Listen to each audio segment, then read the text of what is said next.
So now we're in part 3 of the 1918 flu pandemic by Extra History. Order more coffins, holy crap. Let's get to it, shall we, lads? Month later. Brakes squeal, steam vents.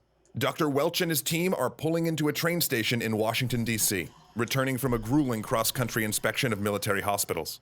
They hope to make their report and get some rest.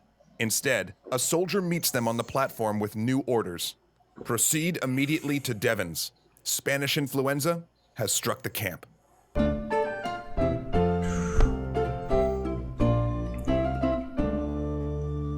Eight hours later, Welch and his team arrive in Massachusetts. They find Camp Devens paralyzed. Patients fill each inch of hospital space, turning blue and coughing so hard they tear their abdominal muscles. They hemorrhage blood from their noses and scream in fevered delirium. In extreme cases, the disease has ripped tiny holes in their lungs. Oxygen leaks out, collecting beneath the victim's skin, so they crackle when nurses roll them over, like the pop-snap sound of rice cereal. Dude, that is terrifying. This is awful. You know, like, I don't know, man. Just something about a pandemic is so awful. And especially this in particular. You're literally turning blue and all this is happening. It's a suffocating part of suffocating in yourself that really gets me. Like, that kind of is making me feel incredibly disturbed and a little fearful at the moment. And just like, oh my gosh, I wouldn't wish this on anyone except Hitler, but like, you know, who was alive at this point. But, man, that sucks. What is happening? All training has stopped. Recruits that aren't sick have been put into service caring for those that are. Nearly half the camp's medical staff is ill. Some didn't even show symptoms, they just collapsed. These sudden onset patients often die within 12 hours. Those that avoid that quick death are falling to secondary pneumonia infections. The Army has arranged special trains to take away the dead, and it's already showing up in Boston.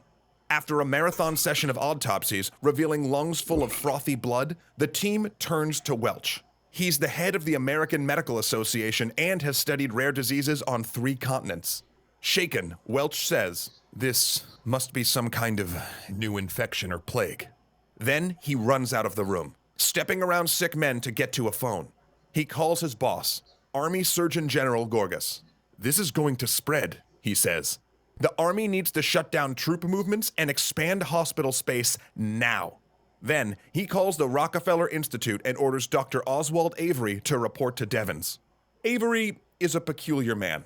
Like Welch, he'd shown no interest in marriage or family, but unlike Welch, who schmoozed at private clubs and vacationed in Atlantic City, Avery had no hobbies or social life. Oh my gosh, he's just like me. Is single, doesn't have any social life. This is all I've got, guys, by the way. Like, this YouTube stuff, I think this is why I'm so prolific on here. In case you're wondering how I've been able to be so prolific, it's because I don't have friends or a social life. This is literally it. So, man, finally, a historical character I can relate to. I'm also just not interested in, like, dating and whatnot. Granted, I did like someone recently, actually. I had a crush on someone for, before I finished college and got my bachelor's, but unfortunately, then nothing happened or came of it. So I'm back to just being, whatever. Like, you know. So yeah. Sorry, I found I liked someone that I could relate to for once. Is a single-minded obsessive who lives in an apartment next to the Institute and talks only about his work. If anybody could find the path, Just like me, except all I talk about is history. So, Napoleon, am I right? I'm joking. Let's get back to the video, I'm sorry. pathogen responsible, Avery could. But they have so little time. Several things need to happen, Welch reasons. They need to figure out how the disease spreads and how to kill it, and whether they could do anything to stop it. They need to identify the pathogen, the bacteria or toxin that caused this disease, so they could develop a serum, antitoxin, or vaccine. And that was Avery's task. Avery, who had done such good work on the pneumonia serum they'd tested in the summer, which might come in handy given all the secondary pneumonia cases. But Welch and his team weren't the only ones hunting for the pathogen. Long Island, New York. The speeding Board of Health car fishtails down the dirt road. Inside it sits the most unusual pair in American medicine. In the passenger seat, hanging on for dear life, is Dr. William Park. Behind the wheel, with her foot firmly on the accelerator, is the lab's assistant director, Dr. Anna Williams. The two seem almost polar opposites. Where Park is religious, Williams doubts. He's a gentleman born to high society, where she prefers driving fast cars and riding shotgun on stunt planes. But in 25 years of collaboration, they've won fame for their work on polio, rabies, and diphtheria. What can you say, guys? Opposites attract, right? It's not just a saying. Oftentimes it can be incredibly true. Which is why they're speeding towards an army base. If American doctors hope to produce a vaccine or serum to fight this new disease, they need Park and Williams. Let me guess. You're thinking about No one, not even their rivals at Rockefeller, can produce vaccine in the quantities Park can. If they isolate the pathogen, he can inject it into a horse, then draw the blood and extract the equine antibodies. And Park has a lot of horses. It's how they... You know, we never really looked into medicine in this channel. We cover a lot of military stuff, tactics, strategies, etc. But again, we've never really got into depth about, oh my gosh, sorry, I drink a lot of water right now.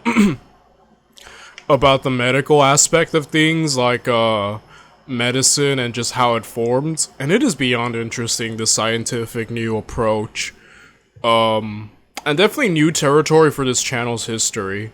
So I'm actually incredibly, kind of oddly fascinated. Like, you know, just how are they doing this, you know? They made enough diphtheria antitoxin to supply every doctor in New York free of charge. They park the car, tie on their masks, and get to work. Within hours, they're heading back to the city. The back seat stuffed full of throat swabs, blood samples, and lung tissue. Both teams are looking for the same thing, Bacillus influenzae. 16 years earlier, the German physician Richard Pfeiffer had identified it as the cause of influenza, a discovery so momentous that the microbe was nicknamed Pfeiffer's bacillus. But Pfeiffer's is difficult to identify and isolate. A tiny error in preparation can ruin the sample, so finding it takes time. Meanwhile, Army epidemiologists are tracking the spread of the disease. They could actually chart it on a map, jumping from base to base along shipping routes and rail lines. Boston, Philadelphia, New York, New Orleans, Puget Sound, the Great Lakes. Sometimes men became so sick in transit that they had to be carried off the ships and trains when they reached their destinations. Their initial investigation suggests it's severe influenza. That means it's airborne and can survive for hours on hard surfaces. The large number of secondary infections indicate that it suppresses the immune system. Surgeon General Gorgas tries to raise the alarm. He insists his superiors freeze all transfers and stop the troop ships. At the very least, they could hold the men in quarantine for a week before they board. The military refuses. Germany is on their last legs, they argue. The Austrians and the Ottomans are rumored to be drafting peace offers. This is not the time to let up the pressure.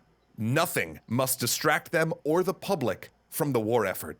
They send out the next draft registration, forcing thousands of men across the country to crowd into civic buildings to fill out... Yeah, the war aspect did not help at all with this pandemic, huh? Mainly because, again, World War I, a pretty big event, like, you can't just, like, stop, which is understandable, right? But it does not help because I think if the war and all the drafting wasn't around, this would have probably been a lot less severe, I'd imagine. Maybe just a little bit more, less. But yeah, just the constant drafting and the conditions and grouping people together just did not help any of this, you know what I mean? That's the worst part, I think, about it. And it's, like, completely understandable in a sense why all these military guys are like, we can't just stop, we're in the middle of the Great War, you know? So it's understandable, but, like, ugh. Paperwork. Gorgas protests. What is the point of this? The camps have stopped all training to deal with the outbreak. These new draftees wouldn't become fighting men, they'd just report for duty and get flu. Finally, a win. The army agrees and cancels the next draft. wow. But it's too late. As Gorgas battles the generals, unit commanders are already ignoring medical advice.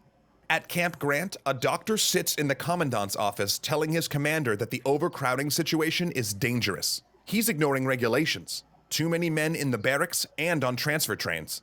The commandant's answer will seal his fate. In 2 weeks, the doctor will be back in this office, telling him that 500 men are dead. The last troop train they'd sent had turned into a plague train. A quarter of the transfers had to be hospitalized, and the camp had run out of coffins. Upon hearing this, the commandant will order the doctor out of his office, draw his pistol, and take his own Oh life. my gosh. Oh my goodness. Oh. Oh, that's dark. Maybe we should listen to the doctors. Maybe listening to doctors is a good thing. I don't know. That's just my opinion. But that is 2 weeks from now. At this moment, he says the overcrowding is necessary. This is war, doctor. But as bad as things are in the military, they're worse on the civilian front. The head of the Public Health Service is in denial. He issues a useless notice on how to avoid influenza and collects some statistics, but does nothing more. The military worries that raising public awareness of the flu will damage morale, and he's not a man to stand up to the military. And he's not alone.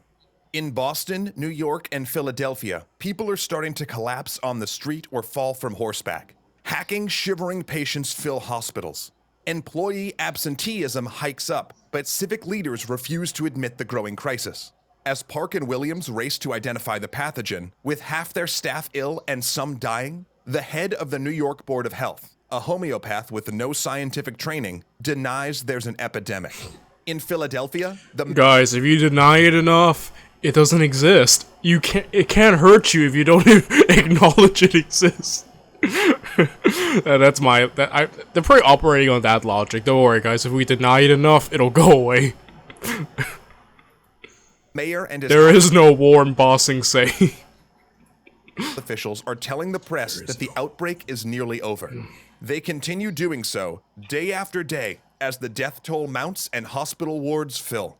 The press buries flu reports in the back pages to preserve wartime morale. After all, panicked citizens don't show up for work at the shipyard. They don't visit their neighborhood Marine recruiter or buy Liberty loans to fund the war effort. And that last one is important, because Philadelphia is about to throw the largest Liberty loan drive in the country. Soon, thousands will march through the city, and hundreds of thousands will turn up to watch and chip in. Doctors urge the mayor to cancel all public gatherings. He refuses.